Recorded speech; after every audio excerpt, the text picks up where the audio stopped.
या मालिकेच्या ठरलं तर मग प्रेक्षकांनो येणारा एपिसोड खूपच जबरदस्त असणार आहे। मालिकेमध्ये आपल्याला आता खूप सारा मसाला पाहायला मिळणार आहे, कारण आता स्वतः अश्विन प्रियाचा पाठलाग करत सुमनला सोडवण्यापर्यंत पोहोचणार आहे। कारण त्याला काहीतरी संशय आलेला आहे की या सगळ्यामध्ये आता सुमन काकू कुठे आहेत हे प्रियाला माहिती आहे, आणि त्यामुळे पाठलाग करत ज्या वेळेला तो तिला वाचवायला पोहोचलाय, तिला घेऊन आलाय, आणि त्यानंतर सुमनने जो सत्य सांगितलंय त्यानंतर अश्विन हदरलाय। प्रियाची खरी ओळख अश्विनच्या समोर सुमनने आणले, पण आता अश्विन ही ओळख जगासमोर कशी आणणार? अश्विनला या सगळ्यामध्ये काय अडचणी येणार? आणि आता नागराज, प्रिया, महिपत हे सगळेच जण आता काय उठाव करणार आहेत? पण अश्विनला सत्य समजलंय, नक्की काय घडलंय बघ। आता प्रेक्षकांनो महिपत पकडला गेलेला आहे, आणि त्यानंतर मग आता सायली सांगते की प्रिया तू कुठे होतीस त्या दिवशी हा सगळा प्रकार घडला? त्यावरती अश्विन म्हणतो सायली बहिणी हा काय प्रश्न आहे? त्यावरती मग आता सायली सांगायला लागते ज्या वेळेला आम्ही तिकडे गेलो होतो ना त्यावेळेला आम्हाला तिकडून पळवणारी म्हणजे एक व्यक्ती होती, ती साधारण आम्हाला प्रियासारखी वाटली म्हणून आम्ही म्हणतोय। यावरती अश्विन आता म्हणायला लागतो सायली बहिणी म्हणजे हे काय चाललंय? मला तर खरंच काही कळत नाहीये की आता म्हणजे तू असं का बोलतेस? यावरती लगेचच आता इकडे सांगायला लागते सायली कारण मला या गोष्टी माहिती आहेत, त्याच गोष्टींच्या बद्दल आता मी बोलते। त्यावरती तो म्हणतो म्हणजे म्हणजे मला नाही कळलं। त्यावरती आता इकडे सायली सांगायला लागते तुम्ही रविराज काकांशी हवे तर बोलून घ्या, कारण अर्जुन सांगतो की ज्या क्षणाला आता इकडे आम्ही हे सगळं करत होतो तन्वी ना या घरात होती ना त्या घरात होती। आता अश्विन त्या वेळेला तर तिला काही बोलत नाहीये, पण त्यांनी ही गोष्ट नोटीस केलेली असते की जेव्हा आता अर्जुन सायली घराबाहेर पडलेत ही सुद्धा त्यांच्या मागोमाग गेलेली आहे आणि घरामध्ये ही नव्हती। आणि त्यावेळेला मग आता सायली म्हणायला लागते बोल प्रिया तू कुठे गेली होतीस? प्रिया सांगते तुला उत्तर द्यायला मी बांधील नाहीये, मी माझ्या नवऱ्याला काय सांगायचं ते सांगेन, कळलं? अश्विन तुला माझ्यावरती काही डाऊट नाहीये ना? यावरती अश्विन म्हणतो हे बघ तन्वी तू शांत हो। आणि त्यानंतर मग आता लगेचच सगळे जण निघून गेल्यावरती इकडे अश्विन विचार करतो की काहीतरी गडबड आहे, आणि तो तन्वीला विचारतो की तू मला एक गोष्ट सांग, ह्या सगळ्यांचं बाकी जाऊ दे, पण तू कुठे गेली होतीस? तुझ्या जीवाला काही धोका तर नाहीये ना? यावरती ती सांगते अरे नाही अश्विन, माझ्या जीवाला काय धोका असणार, मी सुद्धा सुमन काकूला शोधायला गेले होते। यावरती तो म्हणतो सुमन काकूला? आणि तू कुठे शोधायला गेली होतीस? म्हणजे तुला सुमन काकू कुठे गेले हे कसं समजणार आहे? त्यावरती ती सांगते अरे नाही म्हणजे मला आपलं असं काकूबद्दल खूप प्रेम वाटतं ना, म्हणून आता मी असं केलं की मला असं वाटलं की आपण जावं काकूला शोधायला, आणि त्याच कारणासाठी मी काकूला शोधायला गेले होते। अश्विनला तिचं उत्तर काही पटलेलं नाहीये आणि ती आता सांगते की मला जायला हवे, आणि त्यानंतर ती विचार करते जर का घरच्यांचा माझ्यावरती संशय आला असेल तर मला आता महिपत तर पकडला गेलेलाच आहे, पण महिपतने साक्षी जिवंत आहे या सत्यापोटी आमचं सत्य सांगणार नाही, पण ही बिंडोक सुमन तर आमचं सत्य म्हणजे नागराजचं सत्य सांगू शकते, आणि मग त्यामुळे नागराज जर का बिथरला तर काही खरं नाहीये, मला काहीतरी करायला पाहिजे, मला काहीतरी करायला पाहिजे असं म्हणत प्रिया तिकडून निघाले। आणि त्यानंतर अश्विन आता विचार करतोय की नाही काहीतरी गडबड आहे, म्हणजे अर्जुन आणि सायली हे बऱ्याचदा काही बोलत असतील, पण या वेळेला ते जे काही बोलत होते त्याच्यामध्ये का कुणास ठाऊक, पण मला तथ्य वाटतंय काही केलं तरी सुद्धा काहीतरी गोष्टींमध्ये पाणी मुरते, ही गोष्ट 100% खरी आहे असा विचार करत आता तो लगेचच आलेला आहे। तो तिचा पाठलाग करत मागे मागे जातोय। गेल्यावरती कल्पना म्हणते बघितलंस ही नक्कीच त्यालाच भेटायला गेलेली आहे, काहीतरी गडबड आहे ही गोष्ट 100%। आणि त्याच वेळेला मग आता अश्विन तिचा पाठलाग करत निघून गेलेला आहे। ज्या वेळेला प्रेक्षकांनो अश्विन पाठलाग करत निघून गेलाय त्यानंतर मग आता इकडे कल्पना सांगतेय मला न या सगळ्यामध्ये काहीतरी गडबड वाटतेय, मला असं वाटतंय ना अर्जुन तुम्ही दोघं सुद्धा जा, तुम्ही दोघं जण जा, काहीतरी गडबड आहे 100%। असं म्हटल्यावरती मग आता सायली अर्जुन पण निघालेत, पण हे दोघं जण खूप उशिरा निघालेत,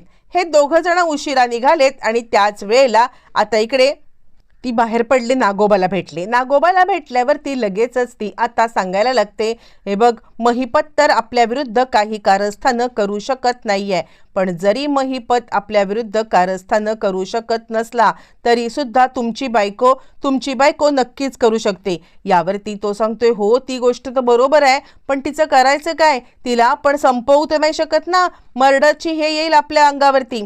यावरती ती म्हणते, तिला आपण नाही संपवू शकत, पण तिला आपण आता अशा पद्धतीने धमकवू तर शकतो ना की ती कुणाला काही सत्य सांगू शकणार नाहीये.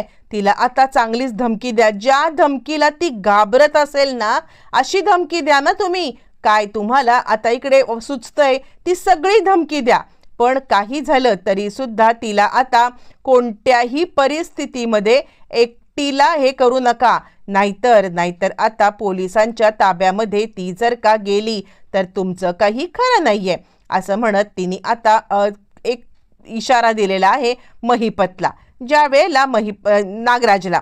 मग आता नागराज म्हणतो, पण करायचं काय? मला काही कळायला मार्ग नाहीये, काय करायचंय आपण ते. त्यावरती ती सांगते, हे बघा तुम्ही एक काम करा, तिला आता तिच्या माहेरचं कुणी असेल किंवा आता तिचं कुणी हे असेल तर त्याची तिला धमकी द्या ना तुम्ही. आता अशी काही धमकी द्या की ज्या धमकीच्या मुळे आता ती घाबरू शकेल किंवा आता ज्या धमकीच्या मुळे तिला भीती वाटेल. त्यावरती तो म्हणतो, एक काम कर ना, तू एक काम कर, तू चल माझ्यासोबत. आपण ना तिला धमकी बिमकी नाहीये, आपण तिला असं काहीतरी करूया, डोक्यावरती तिच्या परिणाम झालाय असं काहीतरी करूया, ती वेड्यासारखं बरळते असं दाखवूया. काय बोलतोयस? यावरती प्रिया म्हणते, चला. आता नागराज आलाय आणि नागराज सांगतोय, हे बघ आता तुला मी घरी घेऊन जाईन, पण एका अटीवरती, तुला एका अटीवरतीच घरी नेता येईल.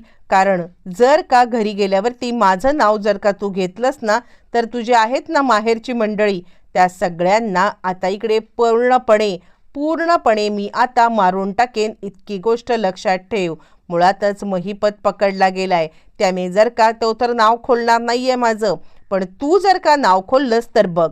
असं म्हणत आता इकडे तो तिला सांगतोय, तू कबूल कर, त्याशिवाय मी तुला इकडून सोडणार नाहीये.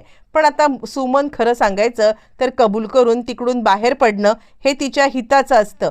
पण प्रेक्षकांनो, सुमन आता खूपच रागावलेली आहे. नीच माणसा, तुझं भांडं फोडल्याशिवाय मी राहणार नाहीये असं ती म्हणते. तोपर्यंत प्रेक्षकांनो, इकडे आता रविराज आलेले आहेत आणि आता अर्जुन पण आलेला आहे आणि दोघं जण महिपतची चौकशी करतायत.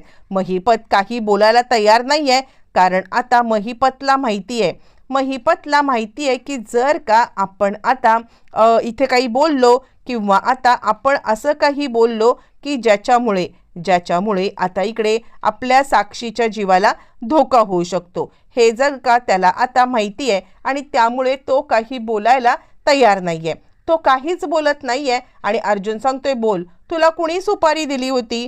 तुला ज्या व्यक्तीने सुपारी दिली होती त्याचं तू नाव सांग. असं म्हटल्यावरती तो थोडासा गडबडलाय आणि आता काहीच बोलत नाहीये. तो प्रियाचा पाठलाग करायला निघालेला अश्विन हा तिच्या मागोमागच चाललेला आहे आणि मागोमाग चालत त्यांनी आता पाहिलेलं आहे प्रिया कुठे जाते, प्रिया काय करते, नागराज सोबतचं तिचं बोलणं. आणि त्यानंतर मग आता त्याने नागराजचा पाठलाग केलाय, कारण आता नागराज सुमनच्या दिशेने जातोय, सुमनला धमकवायला जातोय. म्हणजे या सगळ्यामध्ये प्रिया सुद्धा सामील आहे हे सत्य त्याच्या समोर आलेलं आहे. आणि त्याच कारणास्तव त्याने आता ठरवलंय, काहीही झालं तरी सुद्धा मी या वेळेला तन्वीला माफ करू शकत नाहीये. त्यामुळे सगळ्यांच्या समोर हिचं सत्य तर आणायचं, पण सध्या सुमन काकूला सोडवणं ही गोष्ट खूप महत्त्वाची आहे. आणि त्याचमुळे तो आता सुमनला सोडवण्यासाठी पाठलाग करतोय. पाहतो सुमन आता एका ठिकाणी आहे, तो सुमनला बाहेर काढून तो सुमनला आता घेऊन चाललेला आहे. पण त्याच वेळेला नागराजने ठेवलेले गुंड आता सुमनच्या दिशेने आलेत आणि त्यानंतर मग लगेचच सुमनला तिकडून बाहेर काढण्यात आलेलं आहे. सुमन बाहेर पडतीये, पण त्याच वेळेला गुंड मागे आलेत. मग डायरेक्ट तो सुमनला उचलून आता सुमनला घेऊन पळतोय. पण प्रेक्षकांनो, सुमनची तब्येत बिघडली. त्यानंतर तो सुमनला तिकडून पळवून घेऊन तर आलेला आहे, पण आता पळवून घेऊन जरी आला असला तरी सुद्धा तरी सुद्धा सुमन अजूनही शुद्धीवरती नाहीये. मग त्याने विचार केलाय नाही, नागराज काकांच्या समोर आता जर मी सुमनला ठेवलं तर मात्र खूपच मोठा गोंधळ होऊ शकतो आणि याच कारणास्तव मला आता सुमन काकूंना लपून छपून कुठेतरी न्यायला पाहिजे. आणि म्हणून त्यांनी प्रेक्षकांनो सुमनला लपून छपून आता इकडे आपल्या इथे ठेवलेलं आहे आणि सुमनला तो बरं करतोय. सुमन थोड्याच वेळात शुद्धीवरती आले आणि मग आता सुमन इकडे सगळं कर्म कहाणी सांगायला लागते. सुमन सांगते, मला वाचव अश्विन, मला वाचव, मला आता ह्या म्हणजे माझा नवरा आणि तुझी बायको यांच्या तावडीतून वाचव. यावरती तो म्हणतोय, काय बोलतेस तू सुमन काकी, म्हणजे आता प्रियापासून काय धोका आहे? मला साधारण अंदाज आलेला आहे की आता मी बघितलंय की काहीतरी गडबड झालेली आहे आणि आता तुझ्यासोबत खूप चुकीचं काहीतरी हे लोक वागतायत हे पण मी बघितलंय. पण का, कशासाठी, तुझ्या बाबतीत का? हे मग ती सांगायला लागते. मुळातच तन्वी सुद्धा याच्यात सामील आहे. महिपतची माणसं आहेत ही दोघं जण. म्हणजे मला आत्तापर्यंत तन्वीचं काही सत्य माहिती नव्हतं, पण समज हे दोघं नराधम आहेत, नराधम. आणि या सगळ्यामध्ये तू अडकलायस बिचारा. तुला माहित नाहीये की ही लोक किती प्रकारची कशी कारस्थानं करतायत. यावरती तो म्हणतो, सुमन काकू काय झालंय? यावरती ती सांगते, प्रिया खरी तन्वी नाहीये रे. म्हणजे आता मला सुद्धा ही गोष्ट तिथे कळली. मी या सगळ्यांच्या मध्ये नाटक केलं होतं की मला काही कळत नाहीये, पण मी प्रियाला पाहिलं होतं. ती आता ह्या दोघांची मदत करत होती आणि 25 वर्षापूर्वीचा अपघात सुद्धा यांनीच घडवून आणलेला होता. मला सगळं समजले अश्विन, पण मला सगळं समजल्या कारणाने ही लोक आता इकडे मला आणि तू यांच्या फंद्यामध्ये अडकलेला आहेस अश्विन, असं तिने सांगितलंय. आणि ती सांगते, ही दोघं जण महिपतची माणसं आहेत. महिपतची माणसं आता ज्या वेळेला इकडे आलेली आहेत ना, त्यावेळेला आता त्यांनी मला आता किडनॅप तर केलंच, पण आता तन्वी तिकडे आली होती महिपतला हलवायला. यावरती तो सांगतो, महिपत पकडला गेलाय. ती सांगते, हो त्यानेच मला आता इकडे अडकवून तो पळून गेला. यावरती तो सांगतोय, पण तन्वी नाहीये हे कसं कळलं? त्यावरती ती सांगते की मी ऐकत होते, ती धमकी देत होती महिपतला की साक्षी जिवंत आहे. हो, अजून एक सत्य, साक्षी जिवंत आहे आणि त्याचमुळे हे सत्य लपवाछपवी करायचं आहे. यावरती तो सांगतो, हे बघ तू इथेच थांब, इथे तू सेफ आहेस, इथे कुणी येणार नाहीये, ही माझी हॉस्पिटलची क्वार्टर्स आहे, मी आत्ताच्या आत्ता पोलिसांना आणि बाकी सगळ्यांना घेऊन येतो. अश्विन बाहेर आणि नेमकी प्रिया त्याचा पाठलाग करतीये. प्रियाला आता कळत नव्हतं की हा आपल्या मागे आलाय, काय झालंय, म्हणून आता प्रिया तिथे उभी आहे. पण ज्या वेळेला प्रिया तिथे उभी आहे आणि त्यावेळेला अश्विन आता तिकडे आलाय. अश्विन आल्यावरती अश्विन आता म्हणतोय, तू इथे काय करतेस? यावरती ती सांगते, तू का माझा पाठलाग करत होतास? तू माझा पाठलाग करत इथपर्यंत का आला होतास? यावरती तो म्हणतो, मी तुझा पाठलाग करेन, तू कुठे गेली होतीस एवढी? यावरती ती आता सांगायला लागते, मी कुठेही जाईन, मी काहीही करेन. मग त्यावरती तो पण चिडलाय, मी पण कुठेही जाईन, मी पण काहीही करेन, पण आता तुझ्यासारखी नतद्रष्ट मुलगी काही भेटत नाहीये मला. यावरती ती म्हणते, मी काय केलं? त्यावरती तो सांगतो, खोटारडे, सुमन काकूच्या किडनॅपिंगमध्ये तुझा हात होता ना, तू महिपतची माणूस आहेस ना, तुला काय वाटलं मला आता काहीच कळणार नाहीये का?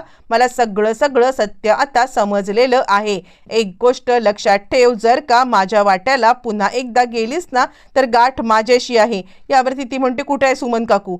सुमन काकू कुठे आहे? आत्ताच्या आत्ता मला आता सुमन काकू कुठे आहे हे कळलंच पाहिजे.